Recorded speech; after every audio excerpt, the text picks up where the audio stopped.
है। और अत्यधिक महत्वपूर्ण क्यों है? महत्वपूर्ण इसलिए है साथियों क्योंकि जैसे ही आप लोगों को मैं बता दूं कि इतने दिन से आरएनए क्यों नहीं आ रहा था। आरएनए इसलिए नहीं आ रहा था क्योंकि आप लोगों तक न्यूज़ पहुंचाने के लिए बहुत ज़्यादा जरूरी ये होता है कि न्यूज़ मिल तो जाए पहले। आप अभी भी देख लीजिए, मैं जो भी न्यूज़ कवर कर रहा हूं ये कहीं ना कहीं यूक्रेन से ही जुड़ी हुई हैं। जिस प्रकार से एक समय पर जब कोरोना आया था तब सारी न्यूज़ कोरोना से जुड़ी हुई थी, ऐसे आज सारी न्यूज़ यूक्रेन और रशिया से जुड़ी हुई हैं। अब ये न्यूज़ खत्म हो तो दुनिया का ध्यान किसी और विषय पर जाए, है ना। ऐसी स्थिति में भारत ने जैसे ही यूक्रेन का क्राइसिस शुरू हुआ उसी दिन भारत सरकार ने ऑर्डर कर दिया कि हम अमेरिका से जो प्रेडेटर नामक ड्रोन मंगा रहे थे वो डील कैंसिल। अब साहब इधर की तरफ डील कैंसिल हुई, लोगों को लगा कि भारत ने अमेरिका के साथ में, मतलब एक प्रकार से समझिए कि भारत ने अमेरिका के खिलाफ कार्रवाई कर ली है, ठीक है। और ऐसी स्थिति में कि साहब जो है ना, भारत ने अमेरिका का प्रेडेटर ड्रोन खरीदने से इनकार कर दिया है। अब ये क्या बवाल क्या था, मामला क्या था, आइए हम आपको सारा बताते हैं। देखिए बेटा, बात है साथियों प्रेडेटर ड्रोन की। Plan to buy 30 predator drone put on hold. ये 13 फरवरी की जैसे ही न्यूज आई इंडियन डिफेंस रिसर्च विंग पर यह प्रकाशित हुई। आप इधर की तरफ देख सकते हैं 23 फरवरी 2022 को। इसी दिन युद्ध शुरू हुआ था। भारत 30 प्रेडेटर ड्रोन खरीदने वाला था और उसको उसने होल्ड पर डाल दिया। तो सवाल बन गया कि क्या भारत जो है वो रशिया के समर्थन में अमेरिका को झटका दे रहा है? क्यों? क्योंकि $3 बिलियन की डील थी भाई। अब $3 बिलियन की डील थी। इंडिया ने नवंबर 16 2021 को, अब देखिए मैं आपको बताता हूं, आपको मालूम होना चाहिए कि भारत ने S-400 तो रशिया से परचेज किया था, S-400 रशिया से परचेज किया था और प्रेडेटर ड्रोन जो है वो अमेरिका से। अब ये पूछेंगे ऐसा क्यों था? देखिए आपको मालूम होगा हमने S-400 जब परचेज किया हमें ये डर था कि कहीं ना कहीं अमेरिका इस बारे में रिटेलिएट करेगा कि आपने रशिया से सामान क्यों परचेज किया, जबकि आपको पता है कि रशिया पर काट सा लगा हुआ है। अब ऐसी स्थिति में भारत ने उसको बैलेंस करने के लिए अमेरिका से कहा चिंता ना करो, आपसे हम ड्रोन परचेज कर ले रहे हैं। यानी कि हमने दो बेचने वालों को साधने की कोशिश की थी। उस साधने की कोशिश में जब हम दोनों को लेकर साथ चल रहे थे तो हमने इनसे प्रेडेटर ड्रोन नवंबर 16 2021 को ऑर्डर किए थे। आप पूछेंगे ये ड्रोन कैसे होते हैं? बहुत ही क्वालिटी वाला ड्रोन है, ऐसा ड्रोन जिससे कि बहुत बड़ी मात्रा में आप 30 ड्रोन मांग रहे हैं और 30 ड्रोन जो है 10 नेवी को, 10 आर्मी को, 10 एयरफोर्स को दिए जाने थे। इस ड्रोन की बहुत सारी काबिलियत है, लेकिन ये ड्रोन की डील कैंसिल क्यों की गई है या होल्ड पर क्यों डाली गई है, मैं उस मुद्दे पर भी आऊंगा, लेकिन पहले थोड़ा सा और इसके बारे में जान लीजिए। तो साथियों हुआ क्या है कि गवर्नमेंट ने हाल ही में इस इंपोर्ट के ऊपर कि भाई हम फॉरेन ड्रोन नहीं मंगाएंगे, इस पर हमने पाबंदी लगा दी है, ठीक है ना। हमने ये कहा है कि हमारे द्वारा ड्रोन को मंगाया नहीं जाएगा, ये सारी जानकारी हमने दे दी है। ये आप एक बार न्यूज़ देखिए, आपको यहां से समझ में आ जाएगा। हमने $3 की जो US डॉलर ड्रोन डील थी वो हमने होल्ड पर डाल दी है, ठीक है ना। तो अब ये हुआ क्यों है, तो आइए मैं आपको इसके बारे में थोड़ी सी जानकारी देता हूं, लेकिन इससे पहले प्रेडेटर ड्रोन की खासियत बता देता हूं। ड्रोन जिसे यूएवी के नाम से, अनमैन्ड एरियल व्हीकल के नाम से जाना जाता है, यानी एक ऐसी मशीन जो कि बिना किसी पायलट के उड़ाई जा सकती हो, यानी जिसमें कि पायलट का बैठना जरूरी ना होता हो, वो ड्रोन कहलाती है। अमेरिकी ड्रोन की खासियत यह है कि यह 50,000 फीट की ऊंचाई तक उड़ सकता है, नंबर एक बात। नंबर दूसरी बात, इसकी खासियत यह है कि यह समुद्र के ऊपर अगर उड़ रहा है तो वहां की आसपास की सारी जानकारियां अपने कैमरों के अंदर जुटा सकता है, यानी कि इसके पास में गजब लेवल की जासूसी करने की काबिलियत है। यह अमेरिका का प्रेडेटर ड्रोन जो है इसके पास में बहुत सारी काबिलियत है। कहते हैं कि इसके पास इतनी अल्टीमेट क्वालिटी है कि यह 24 घंटे तक लगातार उड़ सकता है, यानी 24 आवर्स तक उड़ सकता है और जमीन पर अगर कहीं फुटबॉल भी पड़ी हो उस तक की फोटो ले सकता है, यानी कि उसकी सूचना भी यह संकलित कर सकता है। इतनी जबरदस्त एक्यूरेसी है इसके पास में, ठीक है ना।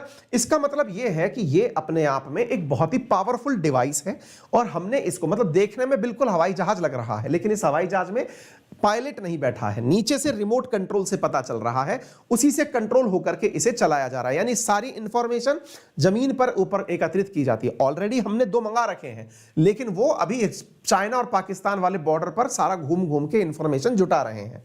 अब भारत सरकार ने ये मना क्यों किया, अब इसके पीछे का कारण जान लीजिए। देखिए हुआ क्या है, भारत सरकार ने हाल ही के बजट के अंदर, अगर आपको याद हो तो ड्रोन शक्ति नामक एक कार्यक्रम लॉन्च किया था। ड्रोन शक्ति स्कीम हाल ही में भारत सरकार के द्वारा अपने बजट में लॉन्च की गई है। आपको मालूम होना चाहिए डिफेंस सेक्टर के अंदर तो भारत ऑलरेडी कह चुका था कि हम किसी भी प्रकार से अब विदेशी सामान नहीं मंगाएंगे। डिफेंस सेक्टर के अंदर हमने यह कह दिया है कि हम अधिकांश सामान मेक इन इंडिया के तहत भारत में ही बनाएंगे। चूंकि ड्रोन का भी अधिकतम उपयोग हम सुरक्षा के लिहाज से करते हैं, लेकिन भारत चाहता है कि जो इंसेंटिव स्कीम्स हैं, पीएलआई जो है हमारी, उनके माध्यम से, पीएलआई स्कीम के माध्यम से हम इसका निर्माण भी, प्रोडक्शन लिंक इंसेंटिव स्कीम कि आप पैदा करिए और भारत सरकार से धन ले लीजिए, इसके तहत हम भारत में ही ड्रोन का निर्माण करेंगे। इस चीज के लिए भारत सरकार ने 120 करोड़ रुपए ड्रोन के निर्माण के लिए इस बार इंसेंटिव के रूप में डिक्लेयर किए थे। आप यहां पर देख सकते हैं। मतलब यूं समझिए कि जिस प्रकार से भारत सरकार ने प्रोडक्शन लिंक इंसेंटिव स्कीम जो है वो 25,929 करोड़ रुपए की चलाई, वैसे ही 120 करोड़ रुपए की ड्रोन इंडस्ट्री के अंदर भी इन्वेस्टमेंट किए गए। मतलब कि एक प्रकार से आप अपने ही देश के अंदर ड्रोन का निर्माण करें, विदेशों से परचेज ना करें। कहने का अर्थ यह हुआ कि अब भारत में ड्रोन जो है वो स्वदेशी रूप से निर्मित होगा, हम उसे विदेश से नहीं मंगाएंगे, अपने ही यहां के लोगों को इनिशिएटिव देंगे। आपको मालूम होना चाहिए भारत सरकार ड्रोन नीति 2021 पहले ही जारी कर चुकी है। इस बजट में हमने ड्रोन शक्ति स्कीम भी लॉन्च कर दी है और हमने ये कहा है कि ड्रोन सर्विस जो है, इंडस्ट्री का जो ग्रोथ है वो भारत के अंदर अगले 3 सालों के अंदर 30,000 करोड़ का होगा। तो ऐसी स्थिति में क्यों हम अपने धन को किसी और को दें, हम अपने ही देश में इसका निर्माण करें। आप पूछेंगे कि फिर ड्रोन का उपयोग क्या करेंगे?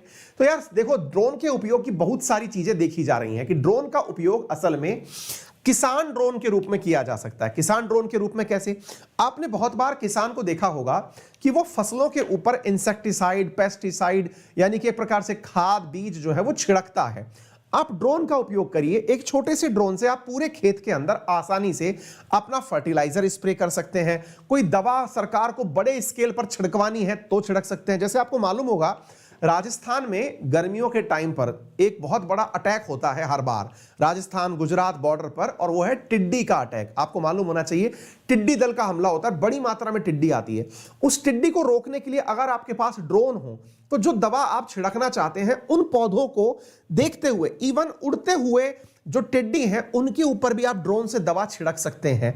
यानी कि एक प्रकार से समझिए कि किसानों के लिए कितनी कारगर चीज साबित होगी अगर यह काम बन करके तैयार हुई है ना।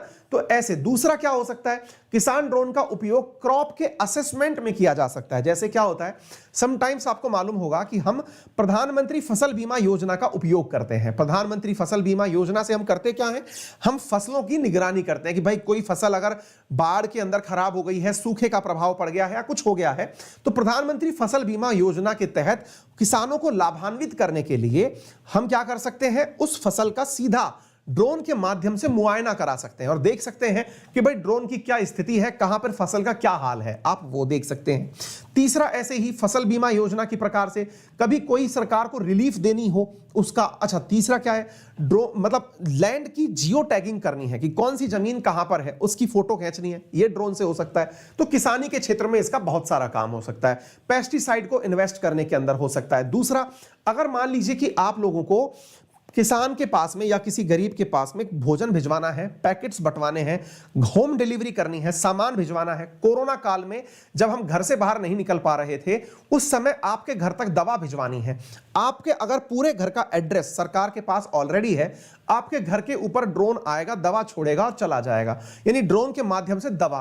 तो बहुत जबरदस्त उम्मीदें की जा रही हैं कि ड्रोन सेक्टर आने वाले समय में बहुत बड़ी चीज निकल करके आएगा और इसीलिए भारत सरकार ने बजट में जो है वो ड्रोन के लिए आईटीआई यानी कि जो भारत के छोटे छोटे इंडस्ट्रियल ट्रेनिंग इंस्टीट्यूट्स हैं, आपको भी मालूम होगा, आप में से कई लोग जानते होंगे, बहुत से लोग 10th के बाद में आईटीआई का डिप्लोमा करते हैं, तो उसमें ड्रोन के बारे में जानकारी दी जाएगी। उम्मीद की जा रही है कि आने वाले टाइम में ड्रोन के क्षेत्र में लाखों नौकरियां पैदा होंगी। सरकार का मानना है कि अगले 3 साल में ड्रोन के क्षेत्र में 5 लाख नौकरियां पैदा होंगी। यह बहुत बड़ी बात है।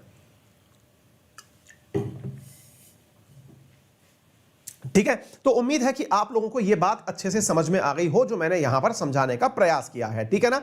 हाँ भाई, टेक्निकल टीम से निवेदन है कि जो विद्यार्थी यहां पर जबरदस्ती का कमेंट करने में बिजी हैं उन्हें कृपया करके ब्लॉक मारा जाए।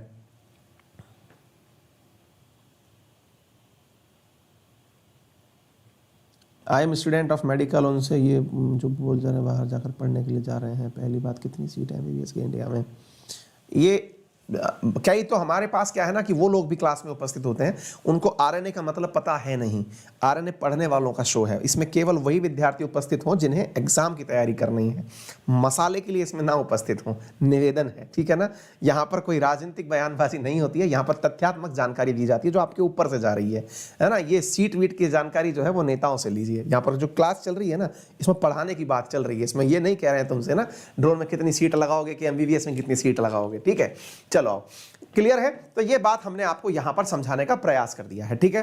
अच्छा, एक न्यूज बड़ी वायरल हो रही है, और बड़ी वायरल न्यूज क्या है कि 1 फरवरी को फाइनेंस मिनिस्टर के द्वारा ड्रोन शक्ति स्कीम लॉन्च की गई मेक इन इंडिया के तहत। उसके बाद में 9 फरवरी को इंडिया ने इंपोर्ट बैन कर दिया कि हम विदेशों से ड्रोन नहीं मंगाएंगे, और 10 फरवरी के दिन रिलायंस ने अनाउंस कर दिया कि वो इंडिया का बिगेस्ट ड्रोन मैन्युफैक्चरर बनेगा। इस न्यूज की सत्यता की हम प्रमाण तक नहीं देते हैं, लेकिन हम ये जरूर कह सकते हैं कि अगर ऐसा कुछ है तो ये तो भाई मौके पे चौका मारने वाली बात है। ये हो सकता है कि इसने तुरंत अपना इन्वेस्टमेंट इसमें लगा दिया हो, ठीक है। तो हम इस बात की सत्यता की प्रमाणित नहीं करते हैं, चेक कर लीजिएगा, हमें इसके बारे में जानकारी नहीं है। अगर है तो आप हमें भी बता दीजिएगा कुछ ऐसा हुआ है, ठीक है। चलिए साथियों, यहां पर हमने ये ड्रोन की सारी बातें आपको बता दी। अच्छा, एक चीज आप याद और रखिएगा, भारत सरकार ने ड्रोन्स के लिए एक रूल बनाया हुआ, ड्राफ्ट ड्रोन रूल 2021, जिसमें भारत सरकार के द्वारा ड्रोन्स के लिए काफी सारे प्रयास किए गए हैं ताकि बहुत इजीली उन्हें यूज किया जा सके। जैसे जो फॉर्म्स हैं जिनके माध्यम से ड्रोन का उपयोग किया जाएगा, उनकी संख्या घटा के 25 से 6 कर दी गई है। Business friendly single window drone clearance के सिस्टम दे दिए गए हैं। कोई भी फ्लाइट जो कि 400 फीट की ऊंचाई तक उड़ेगी उसके लिए कोई भी परमिशन रिक्वायर्ड नहीं है। इसके साथ साथ 200 फीट जो एरिया है, यानी 200 फीट की ऊंचाई तक उन क्षेत्रों में जो कि एयरपोर्ट के आसपास के हैं। देखिए, ड्रोन से जो सबसे बड़ा नुकसान है वो केवल एयरपोर्ट क्षेत्र में है, ठीक है ना। तो उस क्षेत्र को बचा करके बाकी सब चीजों के अंदर ड्रोन की परमिशन है। किसी भी प्रकार के पायलट के लाइसेंस की आवश्यकता नहीं है अगर ड्रोन को आपको चलाना है। कोई भी सिक्योरिटी क्लियरेंस की आवश्यकता नहीं है अगर ड्रोन चलाना है। किसी भी प्रकार के मतलब सर्टिफिकेट की आवश्यकता नहीं है, air worthiness, unique identity number, कुछ भी जरूरत नहीं है। ड्रोन से काम करिए और अपने बिजनेस को आगे तक लेकर जाइए। तो ये भारत के अंदर बहुत बड़ी चीज है जो होने जा रही है। इसके साथ साथ 300 से लेकर 500 किलोग्राम तक का सामान पहुंचाया जा सकता है। अब एक भय जो दिमाग में बैठता है वो यही है कि ड्रोन का उपयोग कहीं मिसयूज ना हो जाए। मिसयूज मतलब कि कहीं ऐसा ना हो कि आतंकियों के हाथ में ड्रोन लग जाए। फिर तो यार आतंकियों के हाथ में कुछ भी लग सकता है, फिर ड्रोन का ही क्यों, फिर तो वो कार में बम भर के चल देंगे, है ना। फिर ड्रोन भी क्यों ही उड़ाएंगे, ड्रोन से ऐसा क्या ही कर लेंगे। तो ये सब चीजें आगे आने वाली सिक्योरिटी एजेंसीज अलर्ट पे रहेंगी ही। जो संवेदनशील जगह हैं उनकी अलग से निगरानी हो जाएगी, वहां पर ड्रोन नहीं चलाने की परमिशन हो जाएगी। तो ये कार्य विकास कार्यों को रोकने के लिए तो आप नहीं कह सकते, है ना। उम्मीद है कि आपको प्रेडेटर प्लेन के बारे में समझ में आ गया होगा, भारत सरकार की नीति के बारे में जानकारी पता चल गई होगी। अनअकैडमी पर तमाम क्लासेस ली जा रही हैं, इसमें से फ्री क्लासेस, स्पेशल क्लासेस शामिल हैं। फ्री क्लासेस के दौर में शाम को आपके लिए शाम आज 5 बजे से 7 बजे के बीच में इंडियन पॉलिटी का एक बेहतरीन टाइटल आप लोगों से डिस्कस किया जाएगा। हम डिस्कस करेंगे इंडियन पॉलिटी के अंदर अमेंडमेंट ऑफ कॉन्स्टिट्यूशन और साथ में इमरजेंसी प्रोविजंस। ये दोनों चीजें आपकी आज की क्लास में आपसे डिस्कस की जाएंगी, तो उपस्थित रहें। एक लंबी क्लास आपके लिए बनाई जा रही है। ठीक इसी प्रकार से दूसरी महत्वपूर्ण जो जानकारी है वो आपको ये प्राप्त होनी चाहिए कि यदि आप चाहते हैं फाउंडेशन लेवल पर पढ़ना, तो मेरे द्वारा इकोनॉमी पढ़ाई जा रही है शाम 7 बजे। आप उस क्लास के अंदर उपस्थित हो सकते हैं। इसके अंदर इंडियन पॉलिटी, इकोनॉमी सभी क्लासेस, रेफरल कोड अंकित 10 यूज करके आप इस क्लास के अंदर पहुंच सकते हैं। मेरा रेफरल कोड अंकित 10 है, जिससे फ्री स्पेशल क्लासेस तो आपको मिलती ही हैं। इसके अलावा आपको अनअकैडमी पर कोई भी कोर्स परचेज करने पर 10% का डिस्काउंट मिलता है। और एक अल्टीमेट जो चीज है जो इस वीकेंड के हिसाब से आपको ध्यान रखनी है, और वो ये है कि इस रविवार को होने जा रहा है एक जबरदस्त कॉम्बैट ज्ञान का, जिसमें मिलती है उपहारों की बहुत सारी फहरिस्त। आज के सेशन में आपको बताया जाएगा कि किस प्रकार से आप रविवार 27 तारीख को होने वाले टेस्ट में पार्टिसिपेट। अनअकैडमी पर जुड़कर अगर आप पढ़ना चाहते हैं तो मेरा रेफरल कोड है अंकित 10, जिसका यूज करके आप अनअकैडमी पर 10% डिस्काउंट प्राप्त कर सकते हैं on all Unacademy subscriptions. Free special classes देखनी हो या फिर किसी प्रकार का कंसेशन चाहिए हो तो आप मेरा रेफरल कोड यूज करें। साथ में अगर आप चाहते हैं लोन फैसिलिटी का उपयोग करना, तो अनअकैडमी पर इजी EMI फैसिलिटीज भी उपलब्ध हैं, जिनका यूज करके आप अनअकैडमी पर जुड़कर पढ़ सकते हैं। तमाम कोर्सेज आपके लिए उपलब्ध हैं। और फिलहाल के लिए इतना ही। अपना ख्याल रखें, बड़ों का सम्मान करें, छोटों को प्यार दें, अपना व्यक्तित्व इस प्रकार से विकसित करें कि महिलाएं आपके साथ सुरक्षित महसूस करें। धन्यवाद।